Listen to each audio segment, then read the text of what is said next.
16 ब्राह्मणों का उत्तर था, महाराज, निश्चित रहें, आपके यहाँ एक पुत्र होगा। यदि वह घर में रहेगा तो वह चक्रवर्ती राजा होगा, यदि गृहत्याग कर सन्यासी होगा तो वह बुद्ध बनेगा, संसार के अंधकार का नाश करने वाला। 17 पात्र में तेल धारण किए रहने की तरह महामाया बोधिसत्व को 10 महीने तक अपने गर्भ में धारण किए रही। समय समीप आया जान उसने अपने मायके जाने की इच्छा प्रकट की। अपने पति को संबोधित करके उसने कहा, मैं अपने मायके देवदह जाना चाहती हूँ।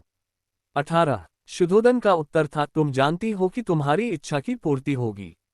कहारों के कंधों पर ढोई जाने वाली सुनहरी पालकी में बिठवा कर अनेक सेवक सेविकाओं के साथ शुद्धोधन ने महामाया को उसके मायके भिजवा दिया। 19 देवदह के मार्ग में महामाया को शाल वृक्षों के एक उद्यान वन में से गुजरना था, जिसके कुछ वृक्ष पुष्पित थे, कुछ अपुष्पित। ये लुम्बिनी वन कहलाता था। 20 जिस समय पालकी लुम्बिनी वन में से गुजर रही थे, सारा लुम्बिनी वन दिव्य चित्र लता की तरह अथवा किसी प्रतापी राजा के सुसज्जित बाजार जैसा प्रतीत होता था। 21 जड़ से वृक्षों की शाखाओं के छोर तक पेड़ फलों और फूलों से लदे थे। नाना रंग के ब्रह्मगण गुंजार कर रहे थे, पक्षी चहचहा रहे। महामाया पालकी से उतरी और एक सुंदर शाल वृक्ष की ओर बड़ी। मंद पवन बह रहा था, जिससे वृक्ष की शाखाएं ऊपर नीचे हिल डोल रही थी। महामाया ने उनमें से एक को पकड़ना चाहा। 24 भाग्यवश एक शाखा काफी नीचे झुक गई। महामाया ने पंजों के बल खड़ी होकर उसे पकड़ लिया। तुरंत शाखा ऊपर की ओर उठी और उसका हल्का सा झटका लगने से महामाया को प्रसव वेदना आरंभ हुई। उस शाल वृक्ष की शाखा पके खड़े ही खड़े महामाया ने एक पुत्र को जन्म दिया। 25